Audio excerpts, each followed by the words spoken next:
Essa crise apresenta dimensões práticas e teóricas.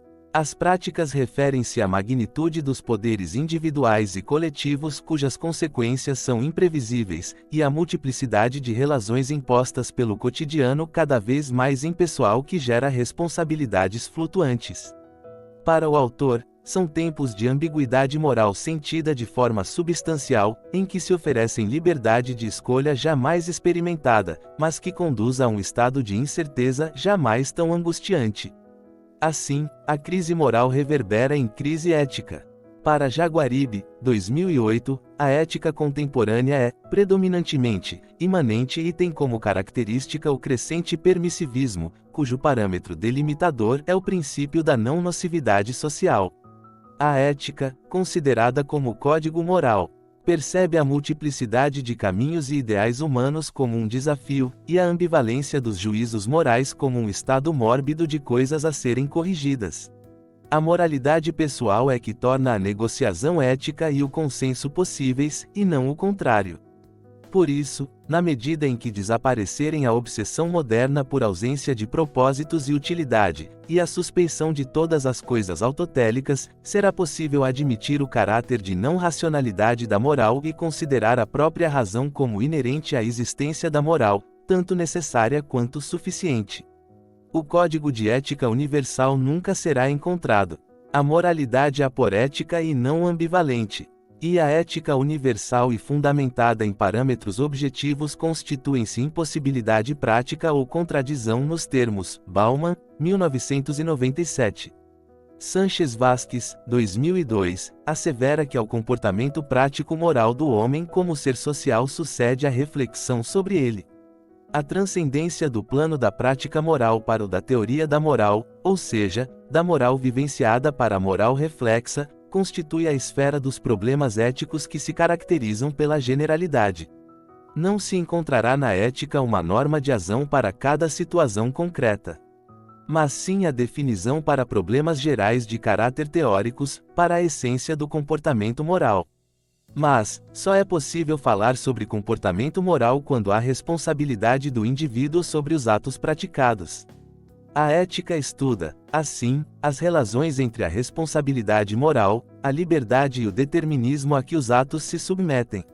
Os problemas éticos são questões de obrigatoriedade e realização moral tanto no âmbito individual quanto no coletivo. Vasquez, 2002. A ética não cria a moral, mas parte da experiência histórico-social no campo da moral, ou seja, de práticas morais vigentes, para buscar a determinação da essência da moral, a origem, as condições objetivas e subjetivas do ato moral, a natureza e a função dos juízos morais, os critérios de justificação desses juízos e o princípio que rege a mudança e a sucessão de diferentes sistemas morais. Sánchez Vasquez, 2002, define ética como a teoria ou ciência do comportamento moral dos homens em sociedade. Para o autor, o valor da ética como teoria está naquilo que explica, pois estuda um comportamento humano que é considerado valioso, obrigatório e inescapável. Os princípios, valores, normas e juízos morais. Moral e ética denotam um comportamento adquirido ou conquistado por hábito, moral do latim mos ou mores, costume ou costumes, ética do grego ethos, modo de ser ou caráter. A moral é um fato histórico e deve ser considerada como um aspecto da realidade humana mutável com o tempo. Vasquez, 2002. Atribui-se à ética normativa a função fundamental de fazer recomendações e formular normas e prescrições morais. A ética trabalha de forma específica com os conceitos de liberdade, necessidade, valor, consciência, sociabilidade que pressupõem esclarecimento filosófico. Os problemas do conhecimento moral ou com a forma, significação e validade dos juízos morais também exigem recorrer a concepções filosóficas imanentista e racionalista do mundo e do homem. Vasquez, 2002. Interessa às ciências sociais as formas sociais de atuação dos indivíduos e não o aspecto psíquico ou subjetivo do comportamento humano. O conhecimento objetivo das estruturas sociais, das relações e das instituições da sociedade é imprescindível para a ética uma vez que há inter-relação entre moral e sociedade. pois os atos morais condicionam-se socialmente, segundo Vasquez. Para que se possa falar propriamente do comportamento moral de um indivíduo, é preciso que os fatores sociais que nele influem e o condicionam sejam vividos pessoalmente, passem pela sua consciência ou sejam interiorizados, porque somente assim poderemos responsabilizá-lo por sua decisão e por sua ação. Exige-se efetivamente que o indivíduo, sem deixar de ser condicionado socialmente, disponha da necessária margem individual para poder decidir e agir. Somente com essa condição poderemos dizer que se comporta moralmente.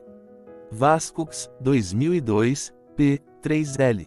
Eugène Henriques, 1997, considera haver um mal-estar na sociedade causado pela racionalidade ocidental que triunfou no mundo moderno em sua forma perversa por meio da racionalidade instrumental. Durante os séculos XIX e XX, operou-se clara dissociação entre razão e emoção.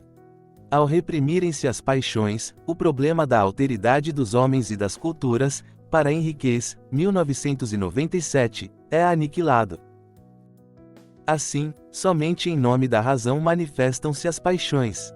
O triunfo da razão constitui elemento essencial tanto para a instauração do mercado quanto para a construção de democracias e ao reconhecimento do indivíduo como sujeito de direitos. Henriques, 1997, afirma que a democracia introduz uma ordem instável que resulta sempre, em teoria, no estabelecimento de um regime harmonioso. A racionalidade capitalista de mercado traduz, assim, a supremacia da racionalidade sobre os valores democráticos. Bobbio, 2004, considera como elemento fundamental da democracia moderna o antidepotismo e evidencia a virtude como princípio clássico desse regime político. Sob a ótica de Rousseau, os ideais republicanos de soberania popular, consenso, participação de todos na produção das leis e igualdade coincidem com os ideais democráticos. Segundo a concepção liberal do Estado, só há democracia onde há o reconhecimento dos direitos fundamentais de liberdade, os quais possibilitam a participação política norteada pela determinação da vontade autônoma de cada indivíduo. Para Bobbio, 2004, entende-se democracia como um conjunto de regras de procedimento para a constituição de governo e para a formação de decisões políticas, cujos valores característicos são solução pacífica dos conflitos sociais, eliminação da violência institucional no limite do possível, frequente alternância da classe política e tolerância. Viola, 2005, verifica a existência de uma hegemonia da democracia de mercado no sistema internacional a partir de 1989. Nessas democracias, prevalece a tensão entre mercado e democracia, em que a exacerbação de um representa o declínio do outro. Constata-se que existe o predomínio dos mercados sobre a democracia, assim como o da economia sobre a política. Para o autor, o Brasil é uma democracia de mercado em consolidação. A democracia brasileira encontra-se em fase de transição para a democracia de mercado consolidada, tanto no âmbito econômico quanto no político. Nas democracias de mercado consolidadas, o interesse pela política é limitado e concentrado em segmentos especializados, acadêmicos, burocracias partidárias, sindicais e patronais, funcionários públicos, e a atividade política é profissionalizada nos partidos políticos. Zaverucha, 2009, considera o Brasil uma semidemocracia, pois coexistem traços democráticos e autoritários. Esse hibridismo é fruto das circunstâncias políticas existentes, cujo ponto de equilíbrio se encontra na manutenção de uma democracia de procedimentos ou eleitoral. Isso ocorre em virtude de as Forças Armadas deterem o poder constitucional e soberano de suspender a validade do ordenamento jurídico sob a lógica de garantirem a lei e a ordem. Zaverucha, 2009. Zizek, 2009, considera haver crise democrática quando os indivíduos deixam de confiar nas elites e percebem a ausência de liderança no poder, e a democracia está comprometida quando ocorre o apassivamento da maioria e o crescimento dos privilégios executivos implicados pela lógica de estado de emergência. Assim, a corrupção, inerente à democracia de representação e negociação da pluralidade de interesses, elimina o espaço para a virtude. Zizek, 2009. Bovero, 2009, propõe uma síntese entre os conceitos de liberdade e igualdade política, liberdades liberais, e justiça social, uma vez que esses são considerados valores democráticos. De um lado, a síntese representa uma demanda imprescindível, pois representa o nexo entre as condições e pré-condições democráticas. Do outro lado, constitui fonte inesgotável para melhorar de forma contínua a democracia e corrigir seus defeitos. O discurso democrático utiliza como palavra-chave a cidadania, que se associa ao reconhecimento e respeito entre os indivíduos no que se refere aos direitos civis. Honeck, 1992. Para Vieira, 1997, o liberalismo, ao mesmo tempo em que contribuiu de forma significativa para a formulação do ideal de cidadania universal em que todos são livres e iguais, restringiu aos aspectos legais ao estabelecer os direitos dos indivíduos contra o Estado.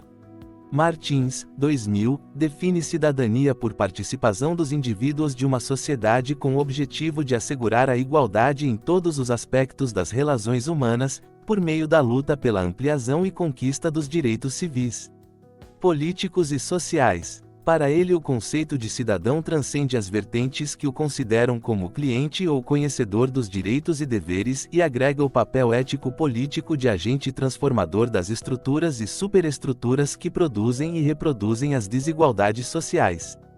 Passos, 2008, deduz que a ética é a ciência da moral, a partir da constatação de que a moral normatiza e direciona a prática das pessoas, e a ética teoriza sobre as condutas. A moral possui caráter social e aspecto dialético, pois não existe uma moral individual uma vez que ela possibilita o equilíbrio entre os anseios individuais e os interesses da sociedade. A ética estabelece-se como a condição de sobrevivência e de convivência social. Passos, 2008. Para Tugendhat, 2007, toda moral necessita de justificação, pois uma moral consiste em exigências recíprocas. E essa justificação se faz urgente na medida em que o mundo contemporâneo aceita, de forma simultânea, concepções diferentes e contraditórias de moral. Há um conflito que se estabelece entre diversas concepções de moral que pode conduzir à consideração de que morais próprias ou de outros são subjetivas e não justificáveis. Tugendhat, 2007, identifica 3 concepções de moral que representam maneiras distintas para compreender a justificação de normas morais: universalista, comunitarista e contratualista. A primeira entende a moral sob a ótica da autonomia coletiva, a segunda, sob a perspectiva de uma identificação com determinada comunidade, a terceira, que também pode ser universalista, considera um contrato entre poucos suficientemente fortes admitidos. A sociedade do fim do século XX e início do XXI orienta-se pelo hedonismo e pelo poder econômico, e a moral dela despreza as virtudes públicas de justiça social, igualdade e liberdade, e valoriza os vícios individuais. Passos. 2008. O contexto sociopolítico de degradação humana e incapacidade de gerenciar a economia impõe uma nova orientação moral que exige alterações na consciência coletiva e nas estruturas sociais com relação ao sistema produtivo e ao poder. Assim, para Passos, 2008, a construção de uma nova prática moral é antes de tudo um problema político. Figueiredo, 2002, confirma a afirmação ao considerar a ética como instrumento eficaz para a proteção dos direitos fundamentais e ao identificar a necessidade de estudar as ações dos agentes públicos. Sobretudo, no que se refere à efetividade dessas ações sobre o interesse público. Para Figueiredo, 2002, a conduta do agente público deve ser dirigida para a consecução do bem comum. Essa perspectiva relaciona-se de forma direta com o conceito de cidadania cujas dimensões são titularidade dos direitos e a preocupação com a coisa pública. No entanto, em pesquisa realizada em 1999, constatou-se que no Brasil há uma baixa percepção da população em relação à titularidade dos direitos, podendo-se afirmar que o país vivencia um processo de descoberta e de conhecimento para o exercício da cidadania. Figueiredo, 2002. Para Bourdieu, 1984, o efeito específico da representação coletiva é a imposição da existência da representação e da unidade de um grupo, tanto para os próprios membros quanto para outros grupos. O senso das realidades sociais é adquirido pelo confronto entre uma forma específica de necessidade social, o que possibilita a ação quando há o conhecimento da estrutura social do mundo, do lugar que ocupa nele e da distância a ser percorrida.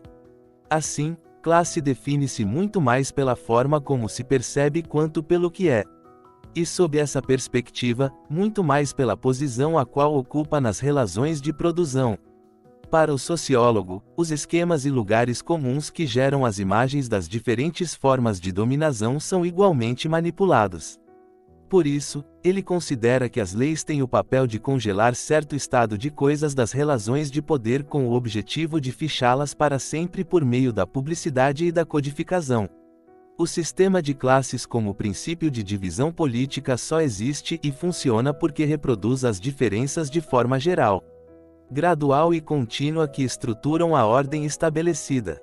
Mas o sistema faz-se por si porque tem o específico poder simbólico de fazer as pessoas verem e acreditarem no que é oferecido pela imposição das estruturas mentais. Bourdieu, 1984. Os conceitos propostos por Bourdieu conduzem a questionamentos sobre o momento histórico em que o sistema de gestão da ética se configura, o grupo a que se destina, como esse grupo se percebe, que relações de poder estão em jogo, que realidade se pretende atingir e modificar. Que motivação subjaz sobre esse processo?